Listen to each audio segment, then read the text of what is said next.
Bismillahirrahmanirrahim. Assalamualaikum warahmatullahi wabarakatuh. Selamat datang kembali di Fakta Sejarah. Sebelum kita melanjutkan ke bagian berikutnya, mari kita berdoa dulu. A'udzu bikalimatillahi tammati. Bismillahirrahmanirrahim. Allahumma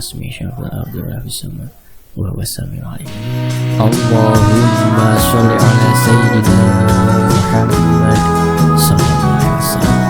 Ini dia bagian berikutnya. Setelah aku membuka surat dari Mbok Wati, tanganku bergetar. Tak menyangka semua yang dilakukannya hanya untuk menyelamatkanku. Bulir-bulir bening mulai jatuh di sudut mata, menangisi kepergiannya dan penyesalan atas apa yang kulakukan kemarin. Seandainya aku membukakan pintu, ya, kata-kata ini yang terus terngiang di pikiranku. Sebuah penyesalan terbesar dalam hidupku.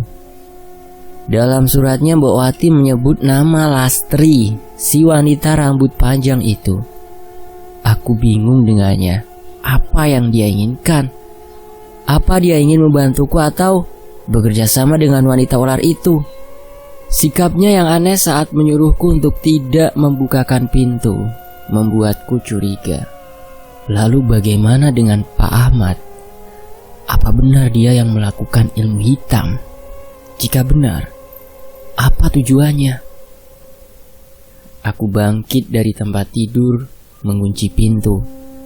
Entah kenapa aku mulai merasa tidak aman ditinggal di rumah sendiri. Apalagi Pak Ahmad ada di ruang tengah, sementara itu ayah masih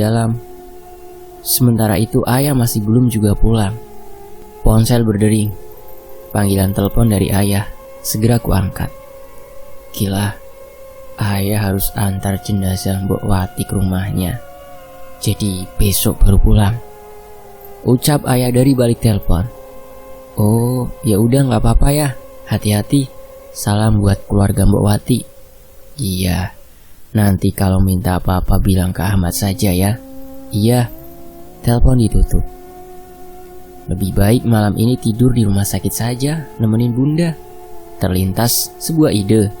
Soalnya agak menakutkan bila harus tetap di rumah bersama Pak Ahmad. Bergegas ku masukkan satu set pakaian ke dalam tas kecil lalu pergi mandi. Setelah mandi dan bersiap-siap, aku langsung keluar kamar, berjalan menuju ruang tengah sambil menjinjing tas kecil. Mau kemana, Non? Tanya Pak Ahmad saat melihatku memasuki ruang tengah. Mau ke rumah sakit, Pak. Loh, nanti kalau bapak pulang gimana? Tanyanya. Ayah pulangnya besok. Mau saya antar? Gak usah pak, bapak jaga rumah saja. Tapi Non, Pak Ahmad tetap berusaha ingin mengantarku. Beneran gak apa-apa pak, Kila bisa pergi sendiri. Oh ya sudah. Dengan langkah cepat, aku pergi keluar rumah. Rasanya sulit sekali bersikap normal pada Pak Ahmad setelah membaca surat dari Mbok Wati. Di depan rumah masih ada beberapa kerumunan orang, didominasi oleh tetangga-tetangga dekat rumah. Saat melihatku keluar rumah, mereka semua mengurai senyum. Saya turut berduka cita ya dek, sapa salah satu tetangga yang menghampiriku. Iya pak. Aku berdiri di depan rumah sambil menelpon taksi. Mau saya antar saja Non? Tanya Pak Ahmad dengan suara lantang dari teras. Gak usah pak, sahutku. Tak lama taksi yang ku pesan datang. Bergegas ku masuk ke dalam. Berlama-lama di pinggir jalan terasa tidak nyaman. Bagaimana tidak? Sejak tadi seperti menjadi pusat perhatian. Taksi mulai melaju menuju rumah sakit, tempat yang lebih aman dibandingkan rumah. Seandainya saja ada rumah keluarga dekat di kota ini, pasti aku lebih memilih pergi ke sana. Sayangnya, baik keluarga ayah atau bunda, semuanya tinggal di luar kota. Sesampainya di rumah sakit, aku langsung menuju kamar perawatan bunda. Kutatap wajah bunda yang masih tak sadarkan diri di atas tempat tidur. Kurang dari 1 minggu lagi aku harus pulang ke Jerman. Semoga bunda lekas sadar. Hari ini pertama kali aku bermalam di rumah sakit sendirian. Sebelumnya ada Mbok Wati yang menemani. Sudah jam 10 malam, tapi aku belum juga mengantuk. Hanya bisa menatap layar ponsel sambil bertukar kabar dengan beberapa temanku. Tak terasa, tubuh ini mulai merasa lelah. Ku coba membaringkan tubuh di sofa. Tak lama, aku pun tertidur. Pagi menyapa, aku bangkit dari sofa, pergi ke kamar mandi untuk cuci muka. Selanjutnya berjalan keluar rumah sakit, mencari sarapan. Setelah sarapan, aku merebahkan tubuh di sofa, sambil menonton video di ponsel. Rasa kantuk mulai menyerang. Entah sudah berapa lama aku hanya menatap ponsel. Ku simpan ponsel di atas meja. Sunyinya suasana rumah sakit akhirnya membawaku ke alam mimpi. Kila, panggil seseorang. Kila, suaranya mirip sekali dengan Bunda. Kesadaranku mulai pulih, namun mataku tetap tertutup. Kila, suara itu kembali terdengar jelas di telinga kiriku. Aku membuka mata, melihat ke arah sumber suara itu. Anak Bunda sudah bangun. Sapa Bunda dengan senyum merekah. Apakah ini mimpi? Tanyaku dalam hati. Kucubit kulit tangan. Au, terasa sakit. Bunda, sapaku seraya bangkit dari sofa menghampirinya. Kila nggak mimpi kan? Kamu nggak mimpi sayang. Air mataku mulai jatuh sambil menggenggam tangan halus Bunda. Akhirnya Bunda sudah bangun dari tidur panjangnya. Bunda, Kila kangen. Kutatap wajahnya yang dari tadi mengumbar senyum. Bunda juga kangen Kila, balasnya. Kila, kapan kamu pulang ke Indonesia? Sambungnya. Sudah dari 2 minggu lalu. Steven sama Kevin mana? Tek. Tiba-tiba dadaku sesak, merasakan kepedihan yang begitu dalam. Bunda belum tahu kalau kedua buah hatinya sudah tiada. Steven sama Kevin ada di rumah Bun, balasku sambil menahan tangis. Kamu jangan bohong. Setiap kali berbohong pasti kamu tidak mau menatap wajah Bunda. Bun, Kila nggak bohong, ucapku menatap wajahnya. Mbak Wati juga di rumah ya? Aku mengangguk pelan. Iya Bun, jagain Steven dan Kevin. Kila, seharusnya kamu cepat kembali ke Jerman. Di rumah bahaya. Bahaya? Apa Mbak Wati belum cerita? Udah Bun. Bunda rasa ada orang yang ingin mencelakai keluarga kita. Target pertamanya Bunda, tapi dia gagal. Makanya Bunda minta Mbak Wati jaga Steven dan Kevin. Takut mereka ikut menjadi target berikutnya. Jelas Bunda. Apa Mbak Wati sudah tahu siapa pelakunya? Sambung Bunda. Ahmad, itu kata Mbak Wati. Bunda terdiam, seperti memikirkan sesuatu. Ahmad? Bunda rasa bukan. Selama tak sadarkan diri, Bunda melihat gambaran seseorang tapi tidak jelas. Perawakannya sangat Bunda kenal, mirip dengan... Pintu kamar terbuka, spontan aku menengok ke sana. Ayah, sapaku. Kamu ngapain tidur di sini? Suara ayah terdengar kesal. Kemudian dia berjalan menghampiriku. Kila takut tidur di rumah ya, balasku. Kenapa takut? Kan ada Ahmad. Ayah, Bunda udah. Aku menoleh ke arah Bunda tapi matanya sudah kembali tertutup. Udah apa? Tanya ayah. Udah sadar, balasku lemah. Kamu yakin? Iya, barusan ngobrol sama Kila. Bun, ayah datang Bun, buka matanya Bunda. Aku menangis sambil terus mencium tangan Bunda. Kila nggak bohong ayah, sambungku. Iya ya, percaya. Sekarang kamu pulang dulu ke rumah. Nanti biar dokter yang periksa. Ayah memegang kedua pundaku mencoba membangkitkanku dari kursi. Kila mau di sini aja ya, nemenin Bunda. Aku menolak ajakannya. Besok ayah antar lagi ke sini, rayunya. Aku menurut, kemudian membereskan semua barang bawaanku. Sesekali menatap Bunda berharap tadi bukan halusinasiku saja. Bunda, Kila pulang dulu ya, besok balik lagi. Ucapku seraya berjalan meninggalkan kamar. Masih ada harapan, Bunda membalas ucapanku. Nihil, Bunda tetap saja terdiam. Sementara itu, tidak ada percakapan sampai kami tiba di parkiran dan masuk ke dalam mobil. Dari raut wajahnya, Tampak sekali ayah lelah. Setelah pulang dari rumah Mbok Wati. "Ayah, gimana kemarin?" Tanyaku memecah keheningan. "Gimana apanya?" balas ayah sambil menyalakan mobil. "Mbok Wati meninggal kenapa ya?" "Kata dokter, kemungkinan kena serangan jantung." "Dokter tahu nggak kapan Mbok Wati meninggal?" "Kurang lebih 12 jam sebelum diperiksa di rumah sakit."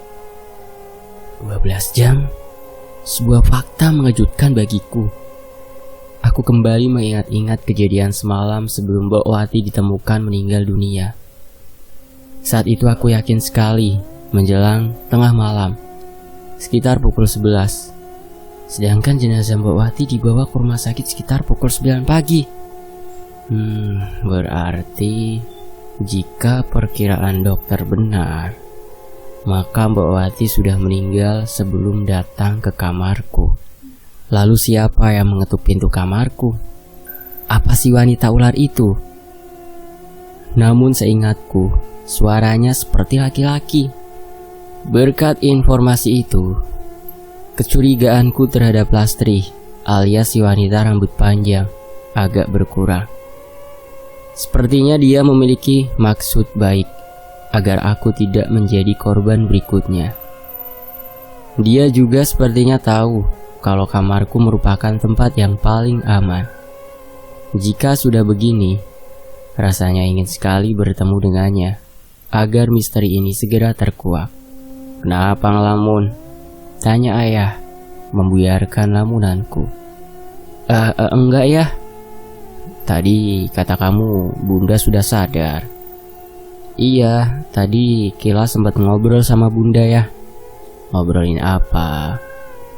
"Bunda nanya Steven, Kevin, dan Mbok Wati." Aku belum mau menceritakan semuanya kepada ayah. "Terus kamu jawab apa?" Kila jawab ada di rumah. Habis itu ayah datang dan Bunda udah gak sadar lagi. "Ya kalau Bunda bangun, jangan sampai dia tahu semua kejadian di rumah ya." "Iya ya." "Semoga saja Bunda cepat sadar lagi. Apalagi bentar lagi kamu mau balik ke Jerman kan?" "Iya, 6 hari lagi ya." Mobil melaju memasuki daerah perkotaan. Tiba-tiba ayah menghentikan mobil tepat di sebuah restoran. "Kamu belum makan siang kan?" tanya ayah. Aku menggelengkan kepala. "Kita makan siang dulu, baru pulang ke rumah." "Oke." Ayah memarkirkan mobil di depan resto, lalu kami pun turun dan masuk ke dalam. "Ayah, apa ayah tahu tentang ilmu hitam?" tanyaku saat menunggu makanan datang. "Kenapa kamu tanya begituan?" Kila cuman penasaran. Apakah kejadian akhir-akhir ini ada hubungannya dengan ilmu hitam? "Jangan ngaco ah." "Tapi Mbok Wati pernah bilang begitu." "Kapan? Kok kamu baru cerita?" "Pas terakhir kali Kila ngobrol sama Mbok Wati." "Udah ayah bilang jangan ngobrol sama Mbok Wati. Dia itu hampir buat kamu meninggal." "Kila tahu kok, katanya itu sengaja." "Dan kamu percaya begitu saja?" tanya ayah kesal. "Mbok Wati udah tinggal di rumah kita puluhan tahun, dari Kila kecil sampai sekarang ini. Jadi Kila percaya omongannya." Dan makanan pun datang. "Udah nanti aja kita ngobrolin lagi di rumah. Sekarang makan dulu." Ku tatap wajah ayah yang masih terlihat cemberut. Entah apa yang membuatnya kesal. Selesai makan, kami langsung pulang. Perjalanan menuju rumah terasa canggung. Sejak tadi ayah tidak berbicara sepatah kata pun. Sesampainya di rumah, Pak Ahmad langsung membukakan pagar. Kami pun turun bersamaan. Lalu ayah meminta Pak Ahmad untuk memasukkan mobil ke garasi. "Ayah," panggilku saat kami baru saja masuk rumah. "Apa sayang?" balasnya. "Ayah marah sama Kila?" tanyaku. "Enggak sayang, ayah cuman capek aja, mau istirahat," balasnya sambil memegang kepalaku.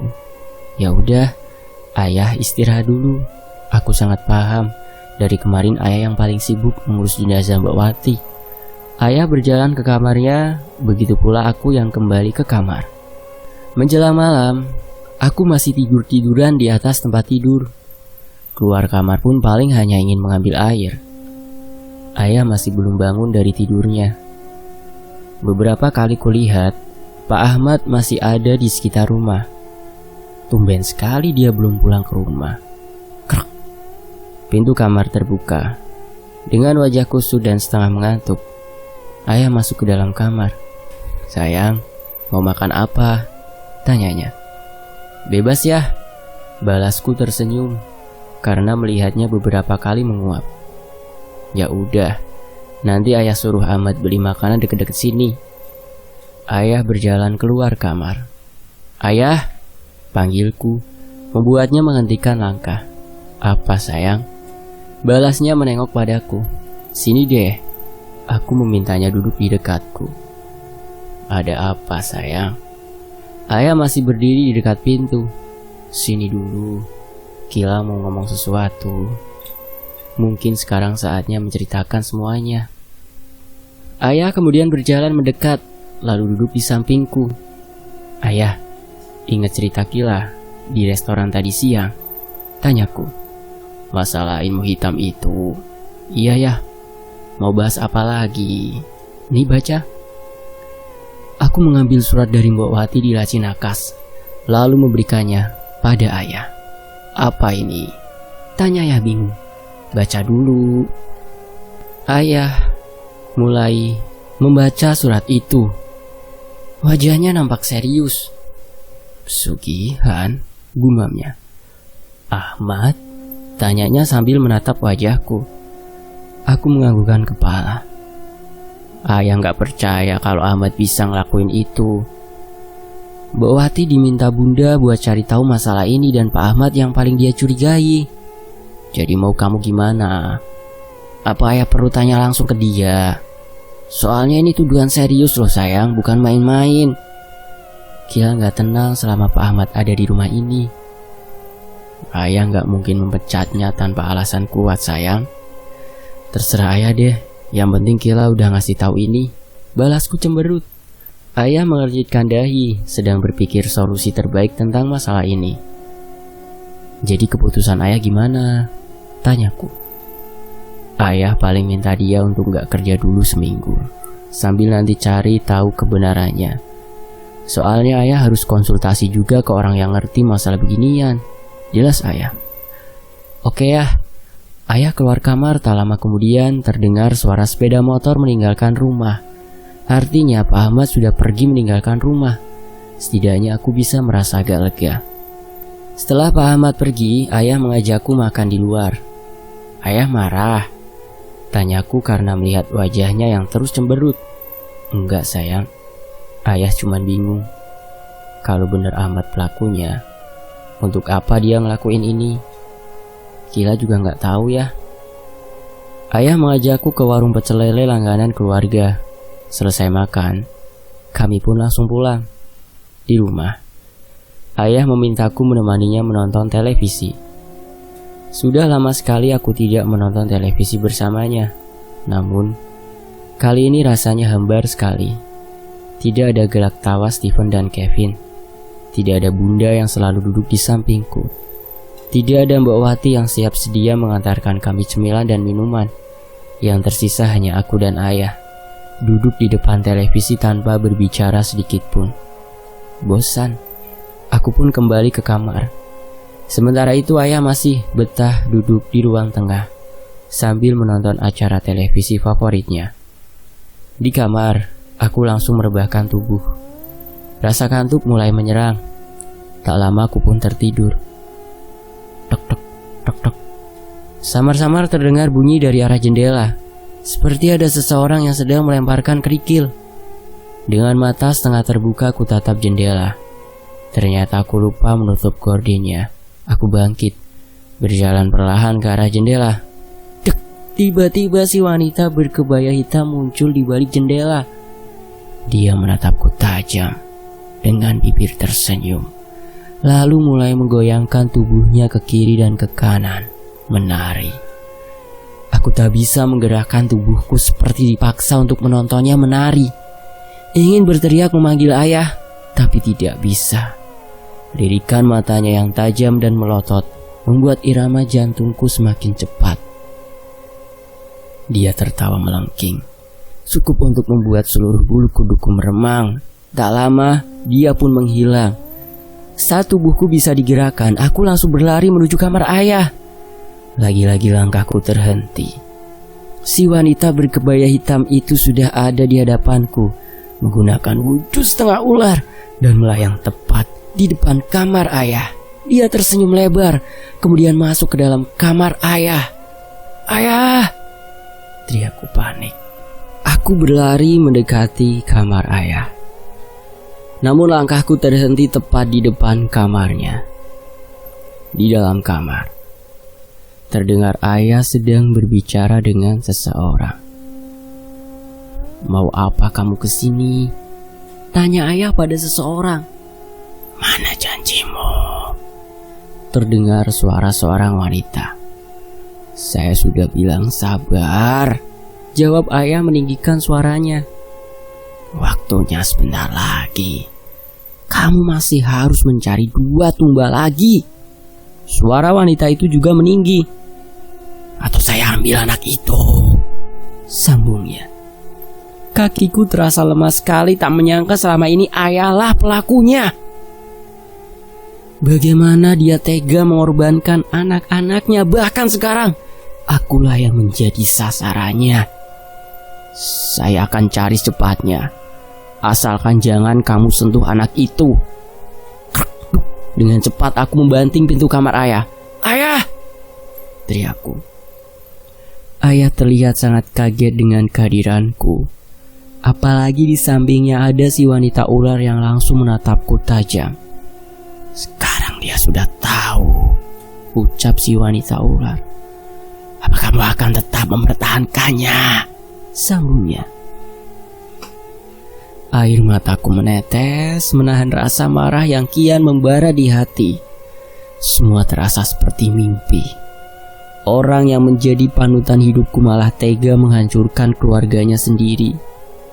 "Kenapa ayah tega?" tanyaku terisak. Wanita ular itu menyunggingkan bibirnya, tersenyum. "Maaf," balas ayah tak berani menatapku langsung.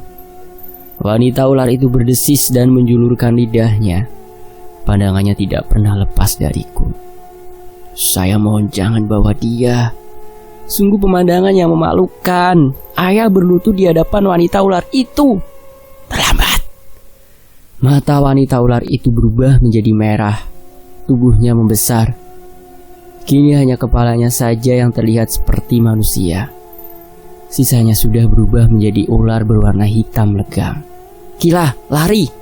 perintah ayah sambil bangkit dan berlari mendekatiku. Sayangnya, tubuhku terasa kaku. Sementara itu wanita ular semakin mendekat. Dadaku sesak. Wanita ular itu berhasil melilit tubuhku. Semakin lama, lilitannya semakin kencang. Kini wajah kami berhadapan. Hanya berjarak beberapa senti. Terus tersenyum sambil sekali menjulurkan lidahnya ke wajahku. Kulihat ayah masih terus memohon agar aku tidak dibunuhnya, namun sepertinya wanita ular ini tidak peduli.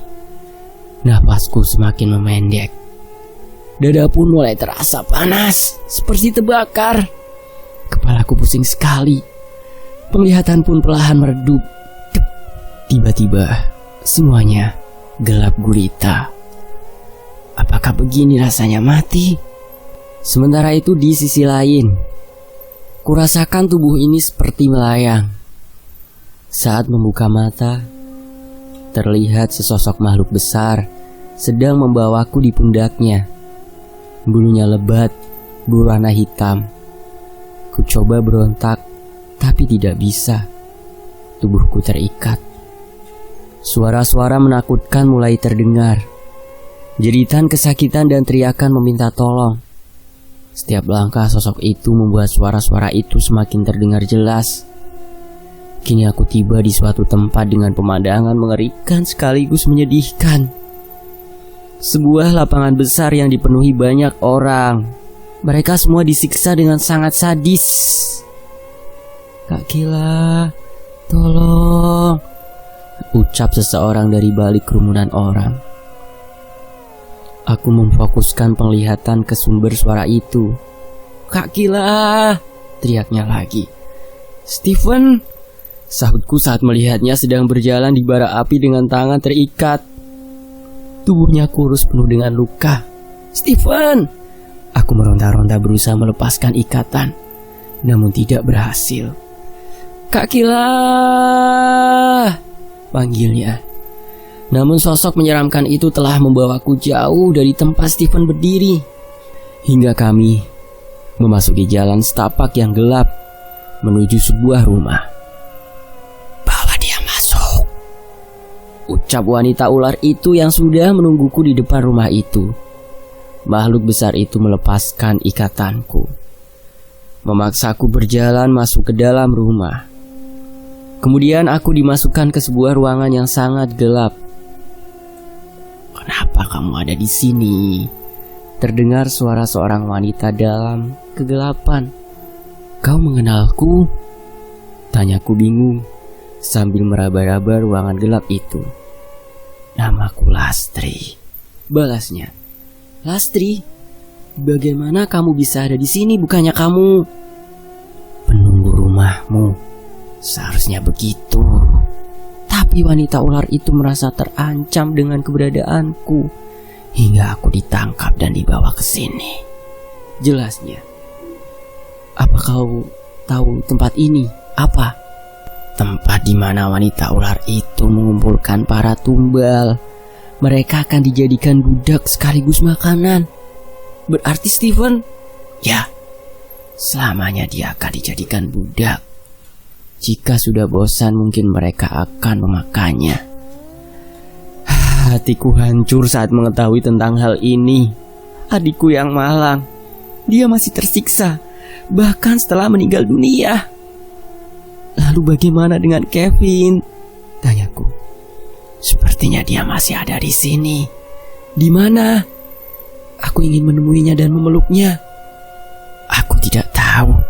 Mungkin di salah satu ruangan di rumah ini. Kevin! Teriakku memanggilnya. Jangan bertindak bodoh. Jika genderuwo itu mendengar teriakanmu maka kamu akan disiksanya, kata Lastri. Aku pun terdiam.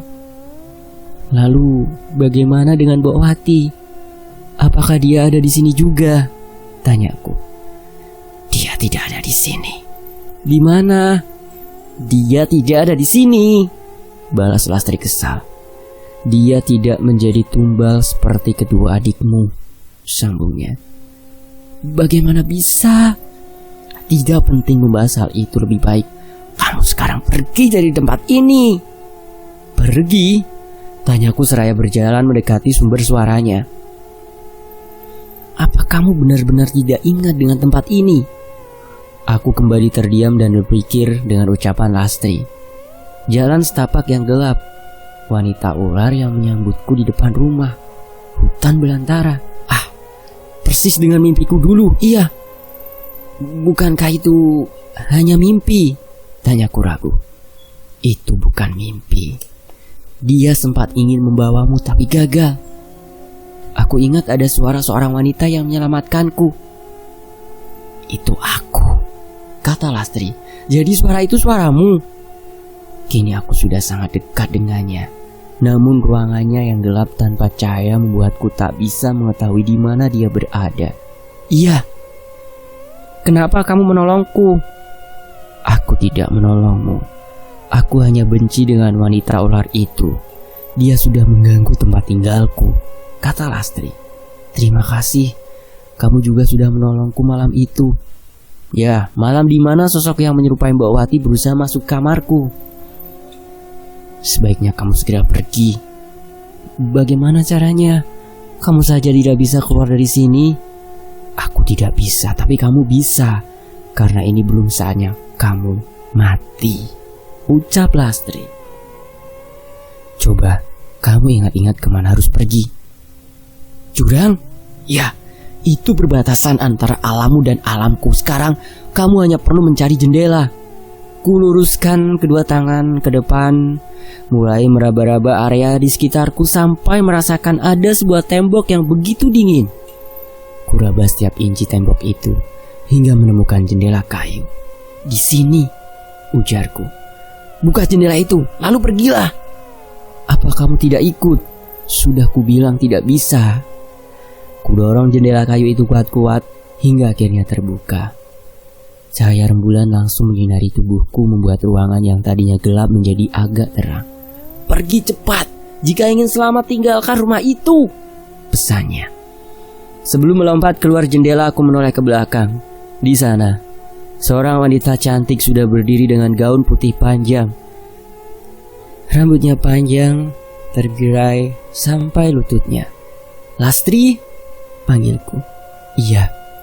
Semoga kamu bisa segera keluar dari sini, ucapku seraya melompat dari jendela dan berlari menuju barisan pepohonan. Aku terus berlari masuk ke dalam hutan hingga tiba-tiba di sisi jurang. Tanpa ragu, aku melompat ke dalam jurang dan ku rasakan hentakan yang sangat kuat di tubuhku. Aku tarik nafas panjang. Ternyata aku masih hidup. Lalu membuka mata perlahan. Bersambung. Saya pamit ya, nanti kita sambung lagi. Jangan lupa mampir ke channel cadangan Mimin ya. Di deskripsi ada linknya dan juga nanti di layar akhir. Itu tinggal sentuh aja. Saya pamit ya, sampai jumpa di bagian berikutnya. Wassalamualaikum warahmatullahi wabarakatuh.